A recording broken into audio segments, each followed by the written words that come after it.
Bienvenidos a este segundo episodio de Conciencia, el podcast. Hoy nos adentramos en el mundo de la química a tratar de descifrar un poquito más los átomos, enlaces covalentes y fórmulas. Pero también hablamos sobre energías renovables y el ambiente. Dialogamos con el profesor Amiel Machín de la Universidad Ana Geméndez en Cupey. Amiel, bienvenido a Conciencia y al Fideicomiso para Ciencias, Tecnología e Investigación de Puerto Rico. No sé si es la primera vez que viene. Es la primera vez que vengo y primero que todo, ¿verdad? Muchísimas gracias por la invitación. Sí, un lugar precioso, de verdad que sí. Qué bien. Y bueno, es la casa de todo aquí en Puerto Rico, particularmente si estamos en búsqueda del conocimiento científico, que es parte de lo que vamos a hablar hoy. Así que muchas gracias por la disposición. Amiel, estamos rodeados de átomos, ¿verdad? ¿Por qué la química no es tan popular?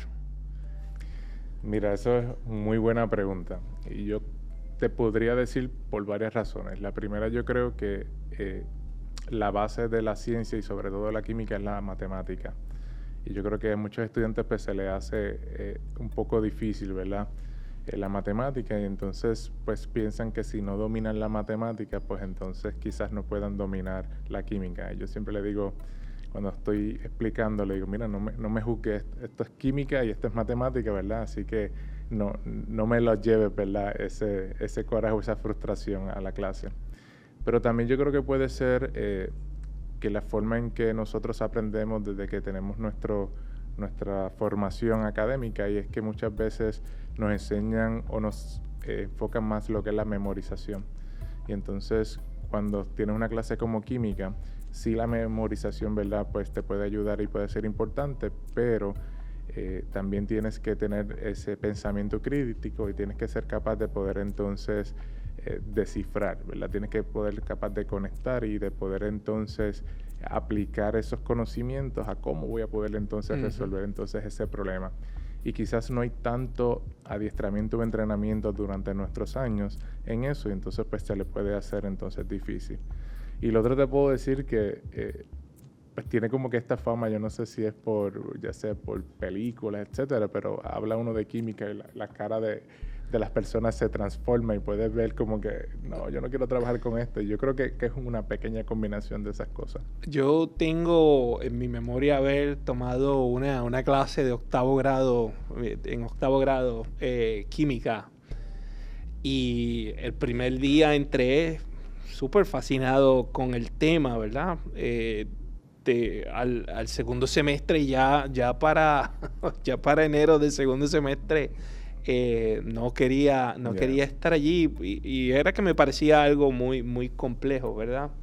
Particularmente la idea de dónde salen los átomos que conforman los elementos y cómo es que si todo sale de un mismo sitio tenemos estas composiciones tan diferentes, y eso es muy abstracto.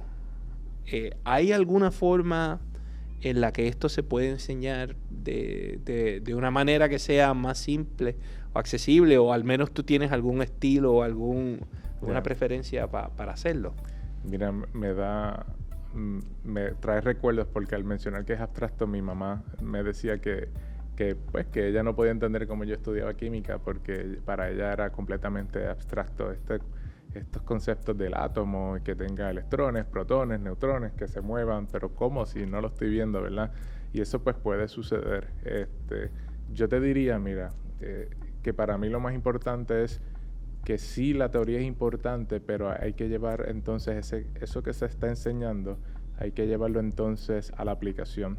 Ahí que entra mucho también lo que es la investigación y también lo que son estos proyectos de feria científica, porque pues muchos de estos conceptos la realidad es que tú no los vas a poder ver, ¿verdad? Tú no vas a poder ver un átomo con sus electrones moviéndose, ¿verdad? Con sus protones, neutrones, pero yo puedo ver quizás alguna aplicación basado en la química, que entonces eso sí se puede ver y puedo ver sobre todo la relevancia que tiene. Yo creo que por ahí yo me iría más, y es el approach que yo siempre intento darle a los estudiantes, que no lo puedo ver, pero mira, de esto sale esto acá. Y si hay instrumentación y siempre busco algunas imágenes, ¿verdad? Porque ahora hay muchos instrumentos bastante avanzados que te pueden mostrar, no quizás, ¿verdad? Como estamos acostumbrados a ver los protones y los electrones, etcétera, pero que por lo menos pueden tener una idea. Es el de Bohr, el modelo el atómico modelo de Bohr. Bohr. Sí. Sí, correcto. Hay cosas más modernas que eso ya. Correcto. Sí, definitivamente. Ahora yo creo que el enfoque que por lo menos se están dando más es un enfoque más a lo que es lo instrumental, ¿verdad?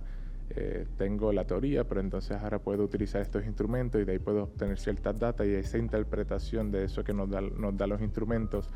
Yo he notado que por lo menos los estudiantes, sobre todo aquellos que estudian química, cuando llegan a ese curso de química instrumental tienden entonces a decir, mira, ok, ahora aquí es que está. Aquí es que estoy viendo la aplicación, aquí estoy viendo cuando me decían que esto era importante o aquello otro era importante, ahora sí, entonces lo estoy viendo. Y yo creo que las demostraciones también sirven, pueden ir de la mano, ¿verdad? El laboratorio, pero más allá del laboratorio, yo pensaría que lo más beneficioso vienen a ser las demostraciones prácticas, ¿verdad? Hablaba yo con Ana Elvia Quintero en el episodio anterior sobre cómo fue que yo vine a entender realmente lo que es una reacción química, y fue después de viejo, cuando entonces mezclo baking soda con vinagre y de repente veo que me sobra agua y se hace una sal. Entonces ahí fue que vine a entender el concepto grande de cómo suceden los cambios químicos. ¿Cómo en tu caso te enamoras de esta disciplina? ¿Qué fue el momento de eureka? ¿Dónde conectas? ¿Dónde tú dices, aquí es que? Mira, yo creo que comenzó con una película que vi cuando podía tener como 5 años, que recuerdo haber visto un científico que tenía su bata, su gafa, y estaba entonces haciendo una solución. La solución pues tenía colores y botaba humo, y al último resultó una explosión. Y yo dije, wow, yo quiero hacer eso porque se ve súper interesante. Y luego cuando llego a grado 11, que me dan química por primera vez, Mrs. Monserrate, excelente maestra, y ella tenía este don de no tan solo enseñarte, pero también ella se nos llevó rápido a lo que era la aplicación de la química. Ella estaba compitiendo con otros maestros en un concurso en NASA para maestros. Y era algo bien sencillo. Consistía en que teníamos que buscar información de las nubes que había en la escuela, de temperatura, de humedad, la calidad del agua, entre otras cositas. Y toda esa data teníamos que entonces subirla a la página de NASA. Y al final del año la maestra ganó. Entonces ganó con todos esos datos que se subieron. Y ahí yo veo, mira, esto es real con data y estas aplicaciones realmente. Estamos hablando de NASA y uno, ¿verdad? Uno crece escuchando NASA, viendo esos videos y dice, desde San Lorenzo hasta la NASA, ¿no? Por eso, y entonces yo dije, wow, definitivamente que hay salida. Y ahí yo dije, espérate, yo quiero estudiar química, pero siempre quiero ser algo aplicado y sobre todo a lo que es el ambiente. Y ahí encuentras entonces la química ambiental. Y ahí fue que me enamoré de la química ambiental, así que el próximo paso que era solicitar, pues se me hizo muy fácil porque ya sabía lo que quería. Ok.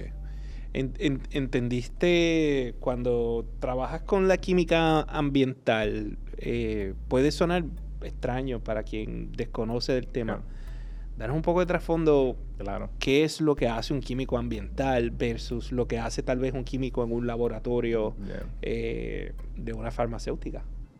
Pues mira, el químico ambiental tiene su entrenamiento como lo tiene cualquier otra persona de química. Nosotros hacemos un bachillerato en química y entonces luego puedes tener una especialización. Esa especialización, pues lo que consiste mayormente es, ok, vamos a identificar uno o varios problemas ambientales. Por ejemplo, yo me dedico a producir hidrógeno a partir del rompimiento de la molécula del agua y utilizar ese hidrógeno como combustible, ¿verdad? Como un reemplazo de lo que son los combustibles fósiles. Así que tomamos este problema ambiental que hay, ¿verdad? Que es la quema de estos combustibles fósiles, y vamos a buscar una alternativa a esto, pero una alternativa que sea ambientalmente amigable. Tengo otra línea de investigación que lo que hace es que desarrollo materiales para degradar contaminantes orgánicos en agua. Entonces, degrado lo que son antibióticos, degrado lo que son tintes textiles y otros compuestos, ¿verdad? Que pueden ser dañinos tanto para el ambiente como para el ser humano. Así que, ¿qué es lo que hacemos? Tomamos todos esos conocimientos, ¿verdad?, que hemos adquirido y esas técnicas y buscamos entonces algún problema o alguna situación ambiental y buscamos entonces ver cómo podemos entonces o mejorarla o atacarla. Cuando hablas tengo dos preguntas. La primera, cuando estás hablando sobre el hidrógeno o sea, conseguir hidrógeno, ¿cómo se ve eso en un laboratorio? Tal vez hay que explicárselo a un oyente o a alguien que está viendo el podcast que no sabe cómo se hace. Porque en mi opinión, o sea, para empezar no veo la molécula. No la vas a ver. Y eso es bien importante. Sí. Mira, eso es muy buena pregunta. En mi caso, pues, yo desarrollo un catalizador. Un catalizador es un material que agiliza una reacción, pero no forma parte de ella. Yo desarrollo un fotocatalizador que se activa con la luz solar, porque yo quería que fuese lo más limpio posible. Uh-huh. Pero es muy cierto lo que dice, ¿verdad? Yo no sé cuándo ese hidrógeno se está produciendo porque el agua yo la tengo líquida, pero el hidrógeno cuando sale un gas. Uh-huh. Es un gas que es incoloro, que no tiene color. Así que no lo vas a poder ver. ¿Cómo yo sé que lo estoy produciendo? Porque tengo un equipo especializado que cuando ese hidrógeno se produce y llega al equipo, el equipo empieza a darme una señal y me empieza a cuantificar y me dice, mira, se está produciendo tanto. Ajá. Pero no lo estás viendo. Una forma que pudieras hacerlo, que se puede hacer, es que el hidrógeno es flamable. Y muchas veces para saber si se está produciendo o no, puedes ponerle una llama y entonces si se prende, pues sabes que lo estás produciendo. Y eso es algo que a los estudiantes les gusta mucho. Cómo del agua puedo obtener entonces un combustible, ¿verdad? Porque el agua nos rodea, está todo el tiempo. Y yo creo que ahí lo que habías mencionado de las demostraciones, pues, es esencial y sumamente importante. ¿Sería ese el fundamento para vehículos que usan en vez de gasolina o de electricidad, utilizan hidrógeno? Yeah. Mira, hay algo que se llama lo que es el reto del hidrógeno. El hidrógeno se conoce como el combustible del futuro. Uh-huh. ¿Por qué? Porque tiene la capacidad para poder entonces cumplir con las demandas energéticas que tenemos en el mundo. El problema del hidrógeno es que el hidrógeno es muy liviano, así que si lo quieres transportar como gas, tienes que poner altas presiones y eso pues cuesta mucho dinero, especialmente si vas a tirar una línea subterránea, de San Juan a Humacao, pues entonces esas altas presiones cuestan mucho dinero, aparte de que tienes que tener mucho cuidado porque mucha presión pues, y explota también. Podemos explotar. Si lo queremos transportar como líquido, hay que enfriarlo mucho. Se llama temperaturas criogénicas. Uh-huh. Y entonces pues eso también es caro, es costoso. Si lo quiero transportar como sólido, es muy pesado. Y entonces pues para transportarlo por aviones... ¿Y cómo sería hidrógeno sólido? Perdona mi ignorancia. No, para nada. Hidrógeno sólido él no puede estar en su estado sólido, pero lo que hace es que se ancla a otros minerales u otros metales. Entonces el metal o ese mineral es quien se lleva el hidrógeno. Luego entonces hay que sacar ese hidrógeno de ahí. Entonces ese proceso de anclarlo y luego sacarlo, pues se pierde eficiencia. Así que de las formas y produce también otro mineral que probablemente no se utilice de manera eficiente para otra cosa. Correcto. Así que de las maneras que de producirlo, la sólida es la menos favorita. La más que se hace mayormente es líquida o es gas. Uh-huh. Así que sí, entonces hay carros que, por ejemplo, o hay tecnología o hasta aviones ahora que utilizan lo que se conoce como una celda de combustible de hidrógeno. Así que utilizan esos hidrógenos y puede liberar electrones y con electrones pues entonces se genera electricidad. Entonces puedo mover el avión, el carro o el vehículo que sea. Está interesante eso. O sea, que no es simplemente echarle agua en vez de gasolina, echarle agua al carro. No. Es bastante complejo. El agua que se utilice debería ser el agua lo más pura posible porque Uh-huh. si hay otras cositas, pues entonces te causa interferencia, pero también tenemos que tener en cuenta de que los flujos de electrones es mejor en ciertas condiciones o que a veces se hacen esto en condiciones ácidas o en condiciones básicas. Pero también hay que ver entonces cómo voy a producir ese hidrógeno. Uh-huh. Porque actualmente hay formas de producir el hidrógeno, pero la más común que se utiliza es utilizando metano, que es entonces un combustible fósil. Y entonces si utilizo metano para producir el hidrógeno, pensando en que el hidrógeno entonces puede ser una forma de energía verde, la realidad es que no, porque lo estoy produciendo por una fuente que no es renovable y estoy produciendo algo que sí es renovable. Uh-huh. So que hay que pensar también cómo lo voy a producir. Lo ideal es que se produzca de una forma verde, con energía renovable verde. Estamos muy lejos de poder echar para adelante una tecnología como esa versus tal vez la energía eléctrica digamos, de los carros. Yeah. Mira, la realidad es que la tecnología existe hace tiempo.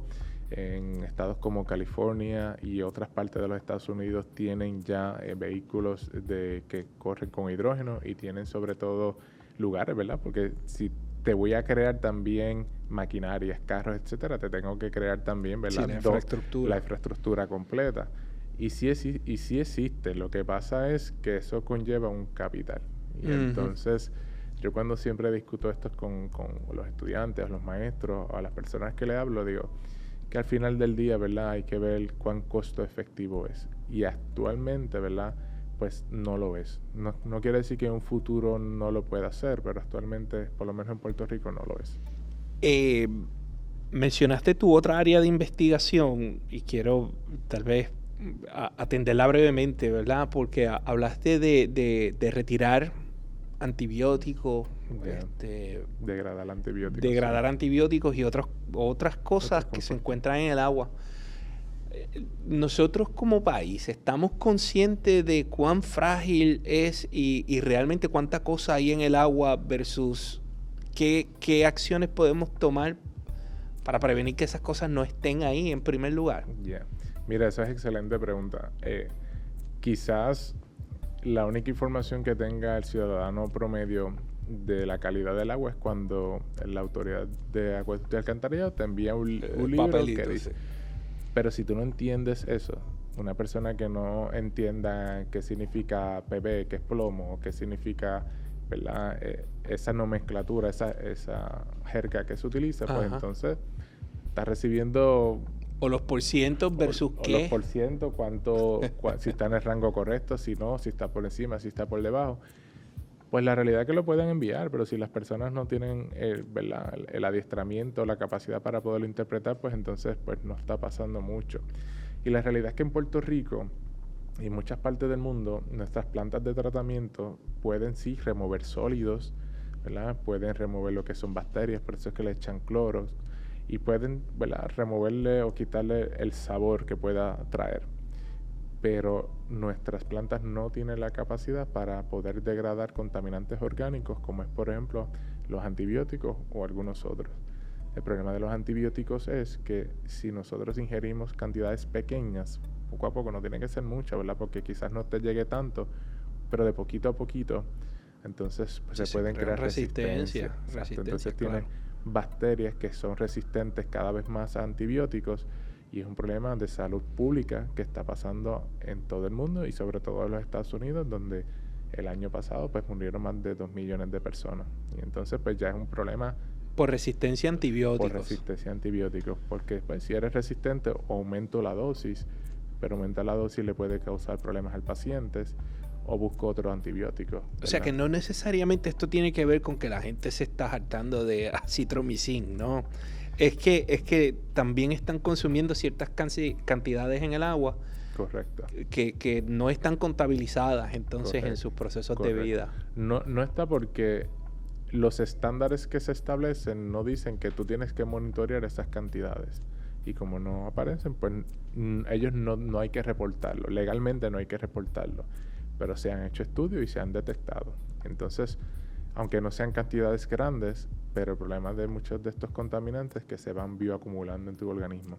Entonces se bioacumulan y eventualmente, pues entonces... Como los metales pesados. Como los metales pesados y muchas otras sustancias, correcto. Quería hablar del peso que tiene la energía, producir energía, y tal vez no solamente la energía, sino la vida humana, o sea, la química de la vida humana, ¿verdad? Porque producimos desperdicio, consumimos, botamos.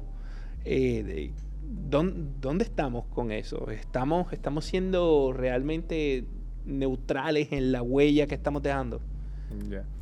Mira, eso es muy buena pregunta y te la quiero contestar primero explicando cómo es que se genera energía eléctrica, ¿verdad? En Puerto Rico, para quizás aquellas personas que no lo saben, nosotros utilizamos combustibles fósiles y los combustibles fósiles que podemos utilizar son gas metano, pero también podemos utilizar lo que es petróleo, la gasolina, pero también podemos utilizar el carbón. Pero ¿para qué se usa eso, verdad? Y es que pues, los combustibles fósiles, pues ellos tienen energía química almacenada. Para poder entonces sacar esa energía, lo que hace es que se queman. Entonces ese proceso de combustión pues libera esa energía en forma de calor.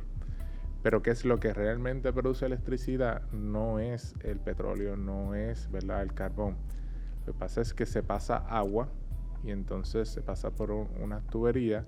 Cuando ese calor que se genera por la quema del combustible fósil llega, esa agua se evapora y luego que se evapora, pues entonces se aumenta la presión, se presuriza y eso luego se pasa a unas turbinas, las turbinas se mueven y eso es lo que me genera entonces energía eléctrica. O sea, en esencia, estamos bregando todavía con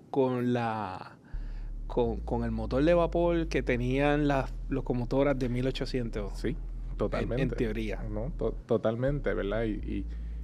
Y yo lo explico porque a veces las personas dicen, pero ¿por qué si aumenta entonces los costos del petróleo, aumenta la luz? Pues porque ese es el medio energético, ¿verdad? La energía, al igual que la masa, no se destruye, sino que se transforma. Así que yo voy a transformar esa energía química que tiene el combustible fósil a energía eléctrica, ¿verdad?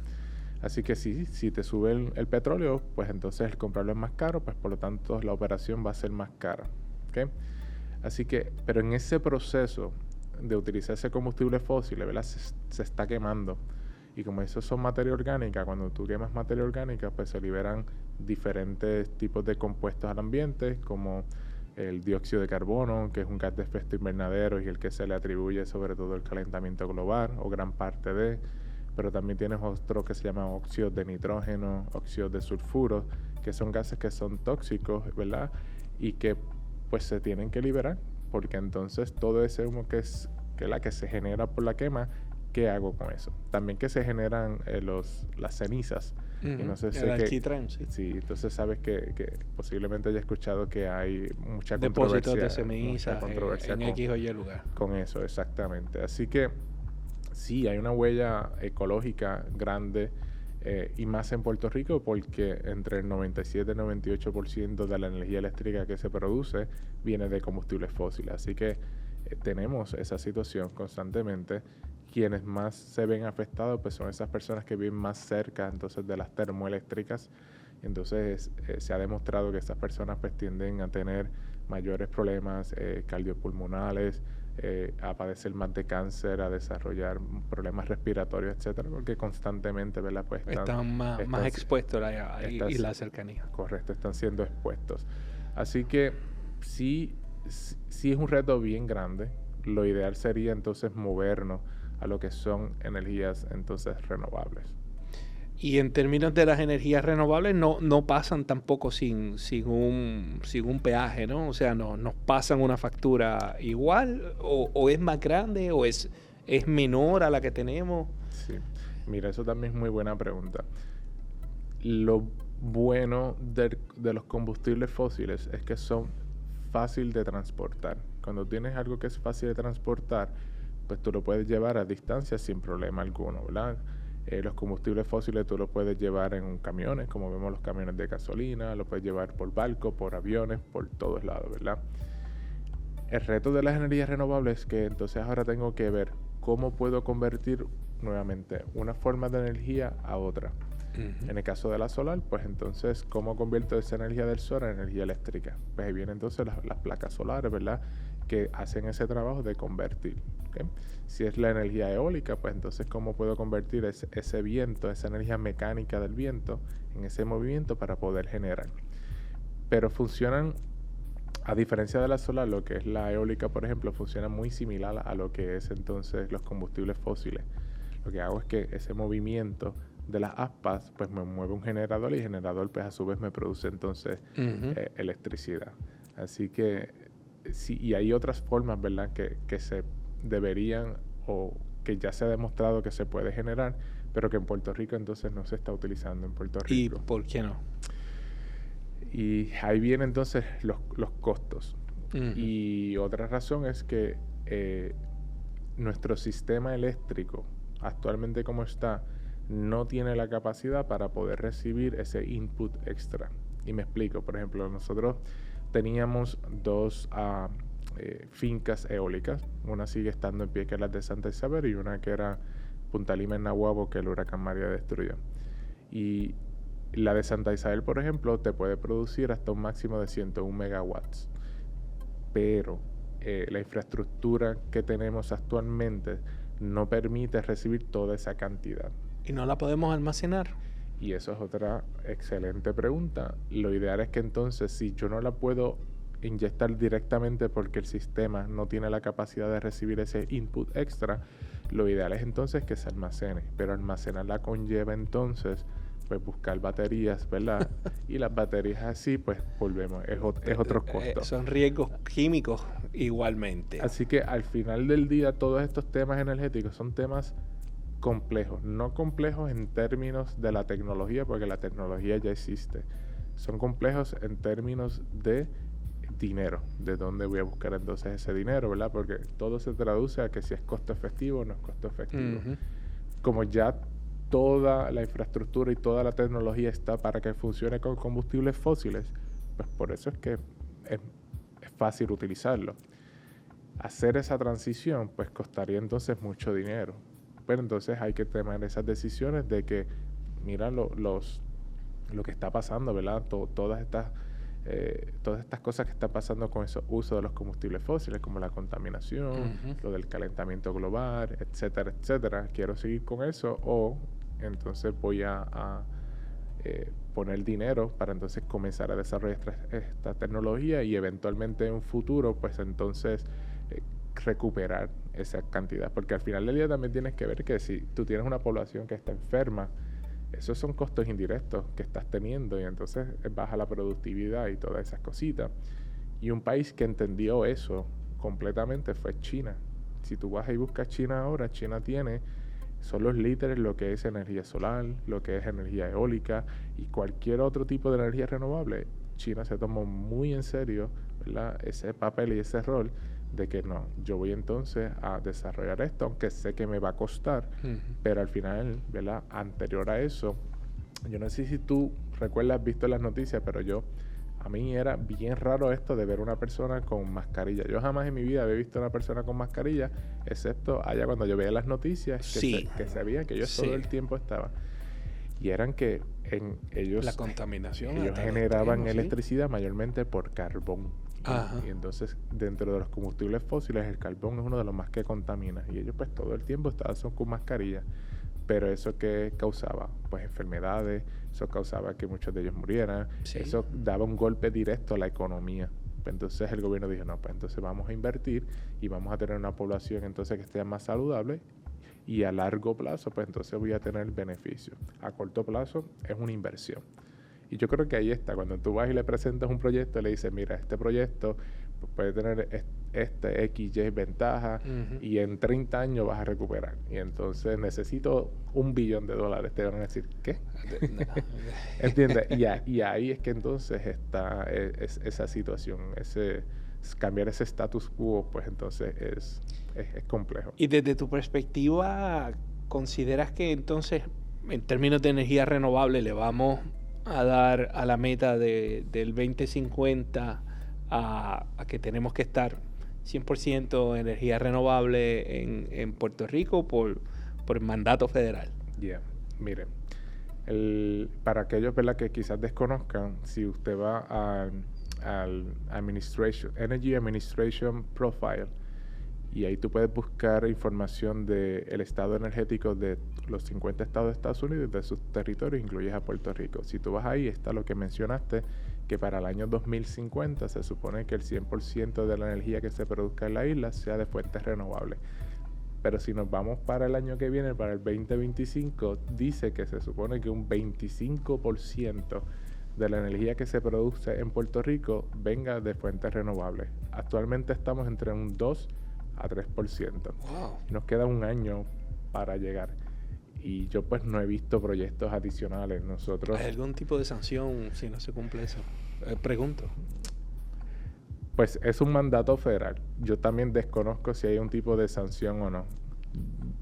Yo quisiera pensar que sí, para que por lo menos, ¿verdad?, Se pongan las pilas. Se pongan las pilas, porque honestamente, en mi opinión, es imposible para el año que viene poder alcanzar eso, porque es que sencillamente eso es algo que se tiene que trabajar con mucho tiempo, porque esto es costoso.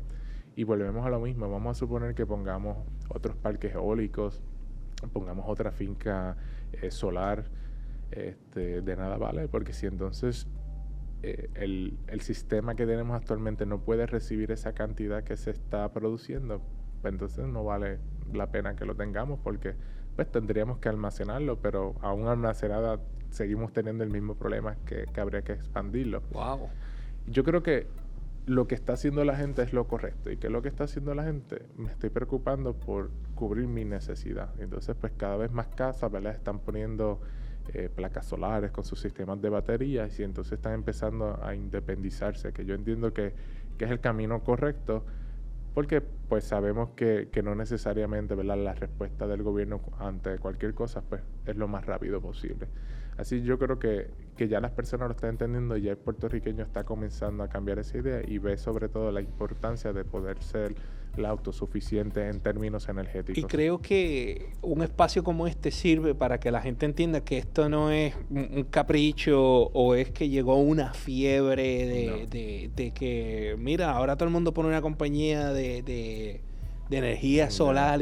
O sea, no es eso. No. Es un mandato, o sea, es una obligación que tenemos como pueblo. Sí, es un mandato, y ese mandato, aunque vino de los Estados Unidos, pero la realidad es que eso viene de otras reuniones a nivel mundial. Sí.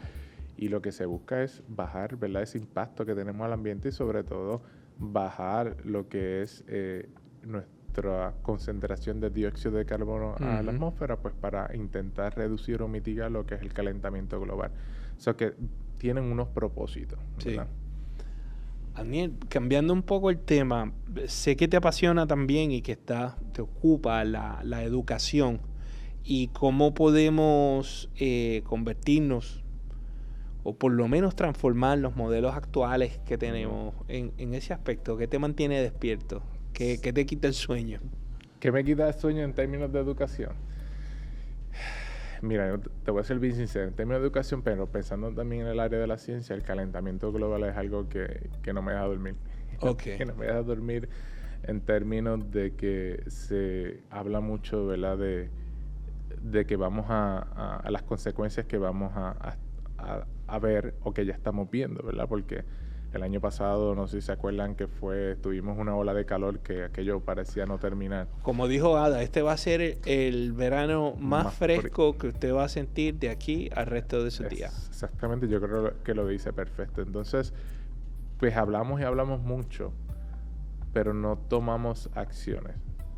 Y entonces hay un reto bien grande en lo que es educación ambiental, y es que la forma en que tú llevas la información tienes que tener mucho cuidado cómo la llevas, porque si tú llevas una información que todo es catastrófico, que todo es malo, la persona tiende entonces se frisa, sí. Porque dice, pues cualquier cosa que yo haga no va a ser lo suficiente, no va a cambiar nada, pues entonces no voy a hacer nada. Así que hay que tener mucho cuidado cómo uno lleva la información, pero a la misma vez hay que tomar acciones. Ya no es el momento de que voy a seguir pensando qué voy a hacer, sino hay que tomar entonces esas acciones que sean concretas. Y en términos de educación, si me preguntas, te diría que para mí el reto más grande ahora es cómo podemos hacer, o cómo podemos cambiar la forma en que enseñamos para poder captar la atención de nuestros jóvenes modernos. Esta generación de ahora es una generación que quizás no aprende de la forma que aprendíamos ni tú ni yo, ¿verdad? Y no es que esté mal, eso está bien. Lo que pasa es que hay que buscar entonces esa forma de cómo podemos captar entonces esa atención, y ya quizás movernos de la forma clásica de que tú te sientas, de que yo te hablo, de que tú recibes la información, etcétera, y buscar entonces más que todo aplicación, que vean, ¿verdad?, que te enseño esto, pero es porque esto tiene una razón de ser, y que lo puedan ver.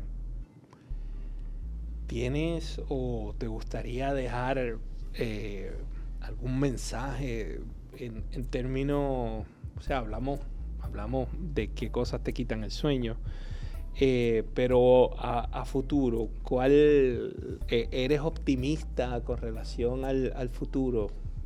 ¿Y qué nos hace falta si no, desde tu perspectiva? O sea, ¿qué te gustaría abonar entonces a esa visión de futuro? Yo te diría, soy un eterno optimista. Yo no sé si eso es bueno o es malo, pero quiero pensar que sí. ¿Qué nos hace falta en términos energéticos? A mí me encantaría levantarme un día, escuchar de que el discurso de que voy a hacer sino el discurso de que lo voy a hacer y aquí está el plan. Lo vamos a hacer A, B y C y esto es la estructura. Quiero ver un plan en ejecutoria. Eso me encantaría verlo, porque las personas luego del huracán María y lo que han visto, pues por lo menos esa conciencia energética ya la tienen o la están comenzando a desarrollar, que antes eso pues no existía. En términos de la educación, como mencioné, me encantaría también poder integrar mucho lo que es la tecnología y cambiar la forma de enseñar, a dejar lo tradicional a un lado. Y vamos, no es que sea malo, es que modificarlo, poder ajustarlo a lo moderno. Y para eso pues se requiere, ¿verdad? Muchos adiestramientos, pero... Y múltiples voluntades. Y múltiples voluntades, ¿verdad? Sobre todo. Y fuera de eso te diría que en esos dos términos pues es lo que me encantaría ver, y sobre todo me encantaría ver también que las ciencias comiencen a verse que esto es una inversión, pero es una inversión que país que no lo haga, país que se queda atrás. Y entonces creo que Puerto Rico y espacios como el Puerto Rico Science Trust son extremadamente importantes, porque le dan entonces esa oportunidad a los científicos, las científicas o a los estudiantes también, pues poder entonces saber que en mi país puedo hacer ciencia, porque muchos, ¿verdad?, lamentablemente se entrenan, pero los dejamos y se van. Y me encantaría, ¿verdad?, que vinieran y regresaran a la isla. Y a veces parece que estamos haciendo la inversión para que otros disfruten, para que ¿no? se vayan. Y creo que nos hace falta esa visión para los nuestros, y que nuestros jóvenes entiendan, sí hay avenidas, sí hay instrumentos, sí hay herramientas, y aquí estamos para ayudar. Sí, completamente de acuerdo. Pues Abdiel, te agradezco la visita, ha sido breve, tenemos poco tiempo ahora en estos podcasts, pero no deja de ser una buena conversación, grata. Espero poder conversar más adelante contigo sobre otros temas, porque sé que tienes en la mirilla la inteligencia artificial y cómo se integra la inteligencia artificial a los procesos educativos, en el salón de clase, ya sea de enseñanza o de aprendizaje. Así que esta es tu casa, estás más que bienvenido al Fideicomiso. No, muchísimas gracias por la invitación y de verdad que fue un momento muy, muy bueno, así que gracias. Muchas gracias y éxito en tus misiones. Gracias. Esto fue Conciencia. Este ha sido nuestro segundo episodio de esta segunda temporada.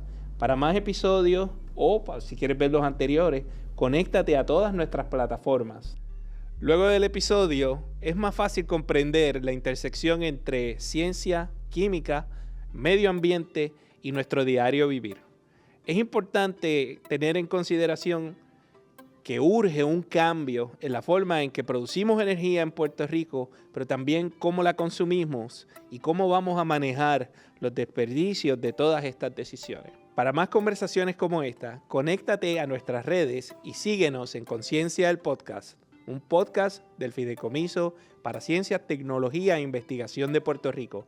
Nos vemos en el próximo episodio.